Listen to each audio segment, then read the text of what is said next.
Hi everyone, something for the most popular Prado, the 150 Prado, the 1KD FTV, radiator hose protector guard. Sounds good to me. I think this has been in development for a little while.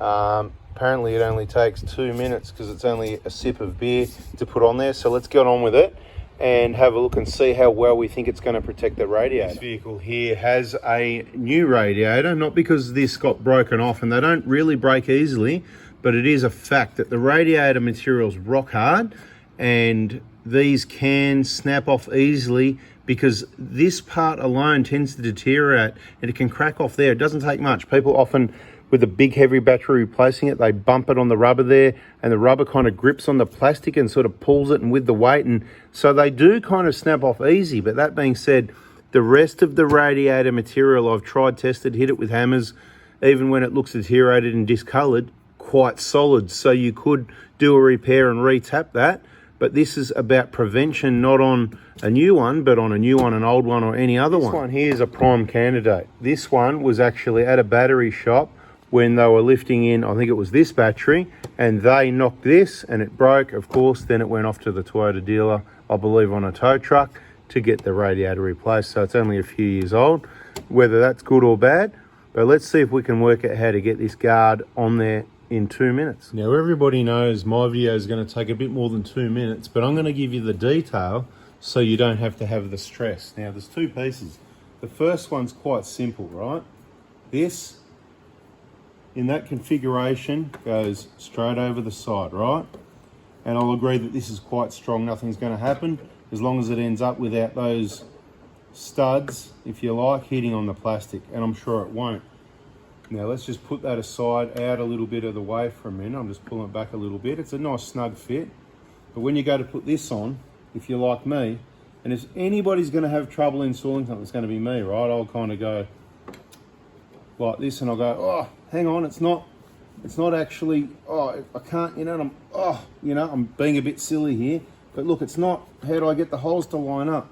And I can overcome this, and you probably can too, but a lot of people might struggle a little bit. So I want to be really clear with the fitment here that it's not quite as easy as it seems. So with that one in place, you actually need to make sure this tab, right, this tab here that's bent on about a 45-degree angle maybe, we don't want it rubbing on the radiator or anything. It's got to be tucked in on the plastic of the fan shroud. So if you put your finger there just like I am, like that, and have a bit of a feel, you'll see a gap there, and I want to be really clear that that's where it's got to go. So I'm going to really have to sort of get in there and show you. That's why I got it zoomed in.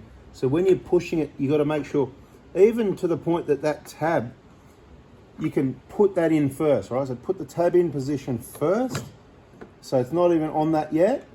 Get that into that gap over the top of the fan shroud, not rubbing on any part of it, and then with a bit of pressure sort of pulling it around and pushing that down, and then you might be able to line these up and get the bolt started, and it looks pretty straightforward now, doesn't it? But I wanted to be clear about that. See, it's sitting like that. Just make sure your tabs are sitting. See, this is the fan shroud plastic, and that's over the top of the radiator. Little gap there. Super clear, right? Beautiful. All right, let me get those bolts started. So you're actually going to need your little 3mm hex as well.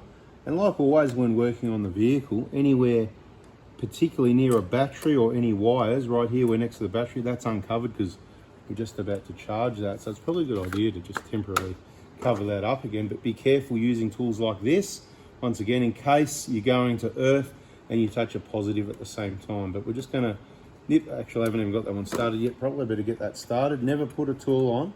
So it might be a little bit fiddly. This one's actually not started either. So let's let it roll, no editing, and just see how fiddly it is for me, because what is going on there? That is just bizarre. Hang on, what's going on? Something.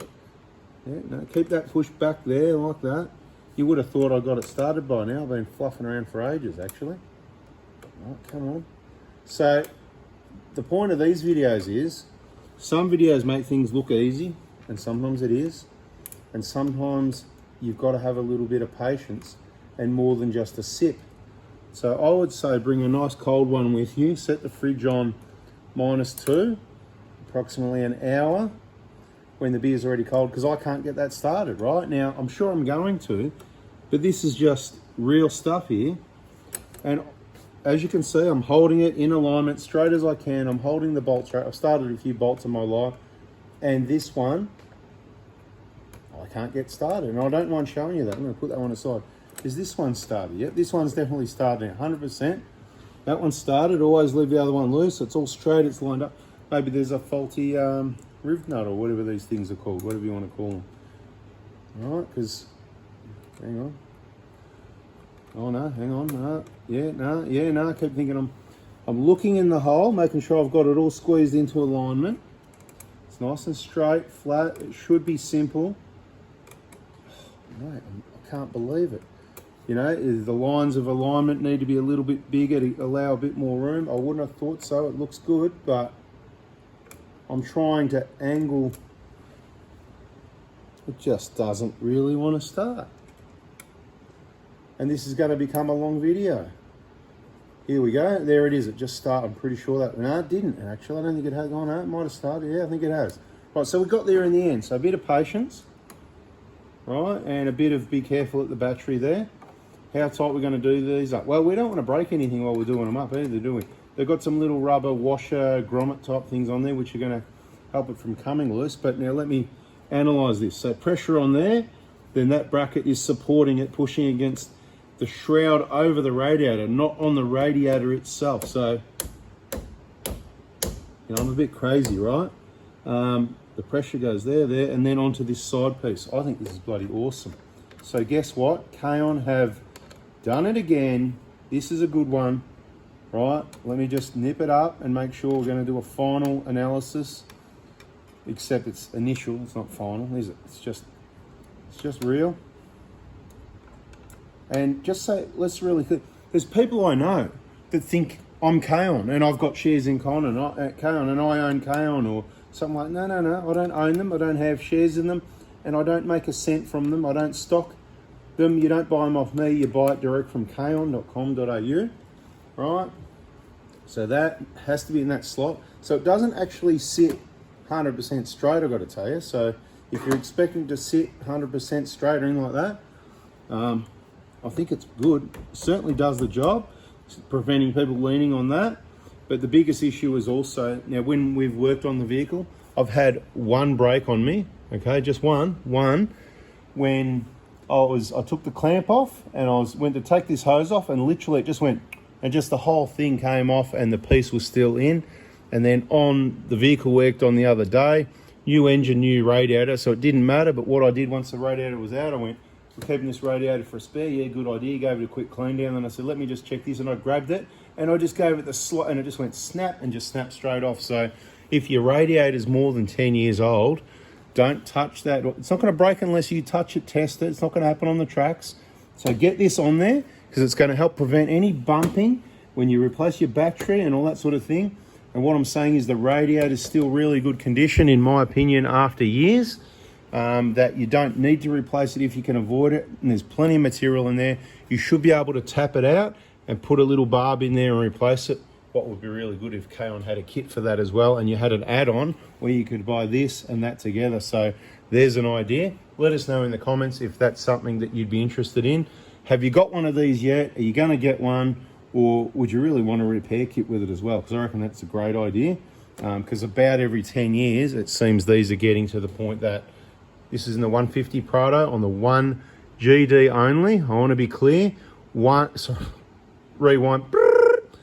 On the 1 KD only. On the 1 GD, they redesigned the radiator. It's heaps thicker and it's shorter. So this barb that comes out, shorter, thicker. It's not going to break. It's going to be a very long time. So if you've got a 150 1 GD, you do not need this. Do not buy this. This is for the 1KD FTV on a 150 Prado only. That's what it looks like. That engine, LC150 Prado. Subscribe, turn the bell on, and we'll catch you in the next video. See ya.